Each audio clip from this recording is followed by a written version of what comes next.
बिल्कुल विपिन जी, सूरज के प्रकाश से लेकर चांद की रोशनी तक हिंदुस्तान का दबदबा, अब बढ़ता हुआ कद, ये सीधे तौर पर कह रहा है हम विश्व गुरु थे, हैं और रहेंगे। निस्संदेह।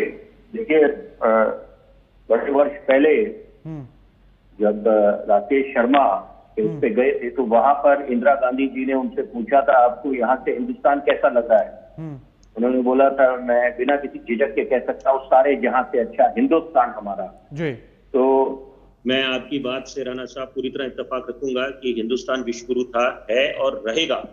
और ये दौर है कि जब पूरे देशवासियों ने प्रयास किया है जी। और अपनी कमर कस ली है, एक संकल्प ले लिया है कि हम उस दौर को दोबारा लेके आएंगे जब हमारे महान देश को सोने की चिड़िया कहा जाता था, the land of the golden sparrow, and $1 was equivalent to 1 rupee. And हमें किसी से ज्ञान लेने की आवश्यकता नहीं है। मैं बाकी विदेशी ताकतों की बात कर रहा हूं और खासतौर पे फॉरेन मीडिया की बात कर रहा हूं कि हम लोग मदर ऑफ ऑल डेमोक्रेसीज हैं। यहाँ पर हमें नाज है कि हम विश्व का सबसे बड़ा लोकतंत्र हैं और यहाँ पर हर एक समाज का तबका महफूज है, सुरक्षित है। और भले ही वो कुछ आलोचक जो हैं वो लोग खामियां उजागर करते रहते हैं, लेकिन यहाँ पर बहुत अच्छी बात है कि यहाँ पर हम सबका साथ, सबका विकास, सबका विश्वास, सबका प्रयास बूंद बूंद सागर बनाता है। And every drop in the ocean matters. और यहाँ पर जो आयोजन तो G20 का पहले भी हुआ है, पहले भी मुल्कों ने उसका आयोजन करा है अपने देशों में, लेकिन जो भव्य आयोजन हिंदुस्तान इस समय कर रहा है और जो हिंदुस्तान मेजबानी कर रहा है, जो विदेशी मेहमान आए हुए, वो अभूतपूर्व है। और आने वाले वर्षों में उससे काफी प्रेरणा मिलेगी पूरे विश्व को कि ये जो हमने मिसाल कायम करी है ये प्रशंसनीय है। और यहाँ पर एक बात साफ है कि जो एजेंडा सबके अपने अपने हैं यहाँ पर, कि अगर अमेरिका एक एजेंडा के तहत आया है, यूके एजेंडा के तहत आया है, जर्मनी, फ्रांस अपने एजेंडा के तहत आए हैं, और होना भी चाहिए, स्वाभाविक है। हर एक को अपने जब देश जाएंगे वापस तो उनको वहां पर उनकी जवाबदेही होगी कि आपने क्या हासिल करा। तो यहाँ पर ये जैसे मैंने कहा, ये दौर हिंदुस्तान का है, क्योंकि ये अब कहा जा रहा है कि India is not just an enabler of economic growth but it is a partner in economic growth. और हमारा जो ह्यूमन रिसोर्स है वो हमारी सबसे बड़ी स्ट्रेंथ है वो। और यही बात है कि हमारे को, हमारी जो गंगा जमुनी तहजीब है, हमारी सभ्यता है, संस्कृति है। और एक दौर था जब हम बात करते थे आयुर्वेदिक इनहेरिटेंस की, ये वर्तमान दौर है आर्टिफिशियल इंटेलिजेंस का। तो कितना लंबा सफर हमने तय करा है।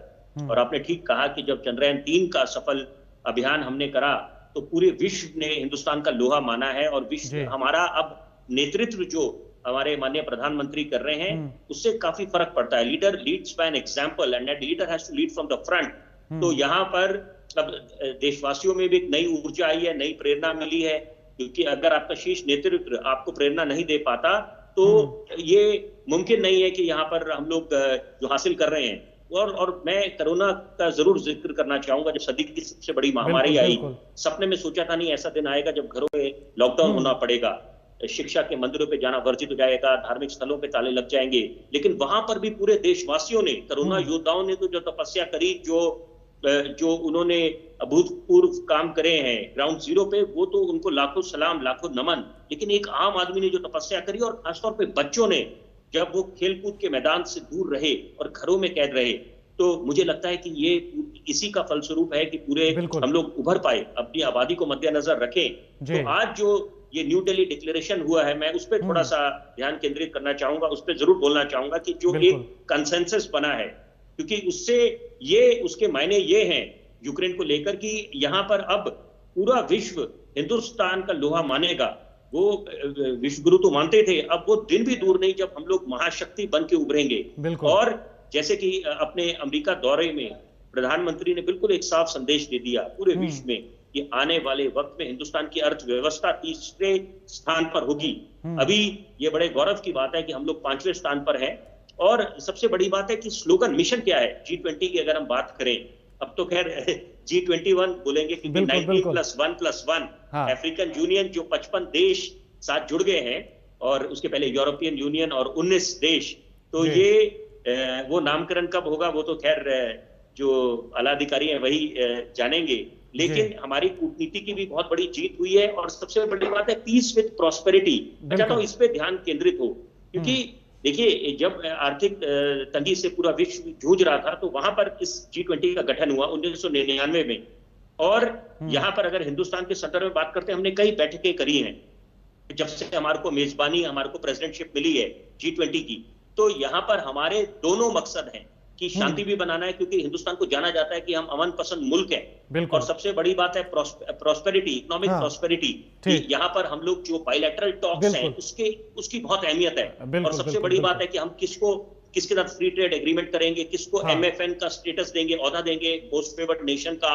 तो ऐसी तमाम बातें हैं। और सबसे बड़ी बात है ग्लोबल बायोफ्यूल अलायंस जो होने जा रहा है, जिसपे हिंदुस्तान ने बहुत अनोखी पहल करी है।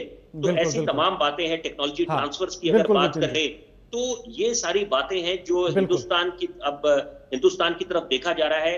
पहले कहा जाता था कि India needs America, now it is the other way around. US needs India more than India needs US, and I think there is no doubt about that. And this is India's movement to cherish. और सबसे बड़ी बात मैं अंत में ये जरूर बोलना चाहूंगा, हम अमूमन बात करते हैं ब्रेक्सिट की, ब्रिटेन का यूरोपियन यूनियन से एग्जिट होना, ये वर्तमान का दौर है चेक्सिट का, जब बड़े बड़े मुल्क अपने व्यापारिक नातों से चीन के साथ निकलेंगे। क्योंकि कोरोना काल के बाद देखिए पहले तो ऐसा लगा था कि एक वुहान शहर से एक वायरस निकला है जिसने पूरे विश्व को बीमार कर दिया है। धीरे धीरे लोगों को समझ आने लगा कि शायद कुछ षड्यंत्र हो सकता है, चीन अपना बोलबाला जमाना चाहता है, किसी भी आप संभावना से को नकार नहीं सकते। तो यहाँ पर अब चीन से मुल्क बड़े बड़े दूरियां बना रहे हैं, जिसका निष्कर्ष ये निकलता है कि उसका फायदा हिंदुस्तान को मिल सकता है, बशर्ते $1 मिलियन बात मैं बोलूंगा कि धारणा, परसेप्शन, हम लोग सकारात्मक सोच रखें, पूरा देश एकजुट रहे। बिल्कुल। और इसी आधार पर प्रधानमंत्री ने कहा था कि हमें आपदा में